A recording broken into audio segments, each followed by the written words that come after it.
voilà un match qui relance aussi les dés. La Charité qui s'en va à Rueil.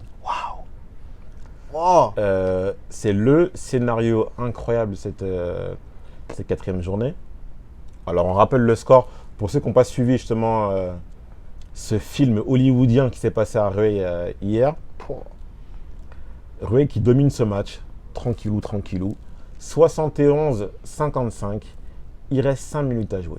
Alors, pour remettre le contexte, tu as plus 16 à 5 minutes, tu as 95% de chance de gagner ton match. Ouais. Encore plus si c'est un match à petit score. Parce que j'allais te dire, si c'est un 120-104, oui, les gars ont mis pendant tout le match. Ça envoie. Non, là, il y a 55 points inscrits par la Charité en 35 minutes. Les mecs n'ont rien mis du match. Que dalle. Et t'arrives, il se passe un petit truc. C'est fou. Hein. Un panier. Hop. Un deuxième. Hop. Un stop. Un stop. Et les mecs, ils commencent à dire, attends, on va perdre ce match-là. On va le perdre. Eh mais on dirait qu'on va le perdre. Dès que ça rentre là. Eh mais attends, mais là si on marque pas, c'est bizarre. Foutu. Oh. Ah mais là, faut pas qu'on perde la balle. Et boum, tu la perds. Oh là là. Faut pas qu'on loupe notre tir. Et boum, tu le loupes. Et de l'autre côté, 3 points.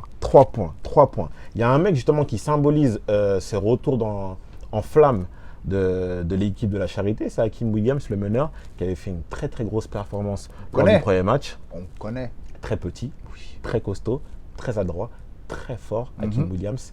Et il a sonné la révolte de l'équipe de la Charité dans cette fin de match. Ouais. Et tout le monde a suivi derrière. On parle de Moussa Camara, on parle de Johan Howard Jr., on parle de tout le monde.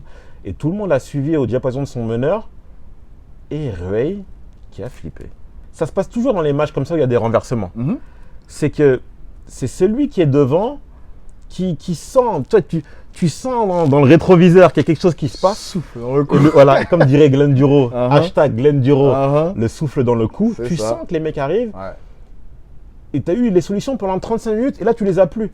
Et le pire dans ça, c'est pas quand il y a un retournement de situation au troisième quart-temps. Là, tu as le temps de te refaire. C'est quand il arrive à la fin du match et que la Charité passe devant à 1 minute de la fin. Tu peux plus rien faire. C'est fini. Tu n'as plus le temps, t'es groggy, t'es sonné. Le temps que tu réfléchisses, le match est déjà fini, tout le monde est déjà rentré en bus. Terminé.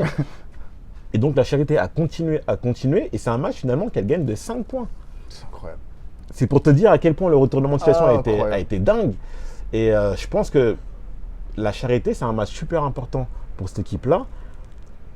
On les voyait dans le top 5 justement ou pas loin. Pour le coup, oui. Parce que justement, ils avaient ces capacités avec des joueurs de très haut niveau de pouvoir renverser les situations. Clairement, là, ils nous ont donné raison. La Charité, c'est très fort. Et même dans les situations difficiles, ils peuvent justement faire la différence. Hakim Williams, Johan Howard Jr., Moussa Camara. Voilà, bravo les mecs.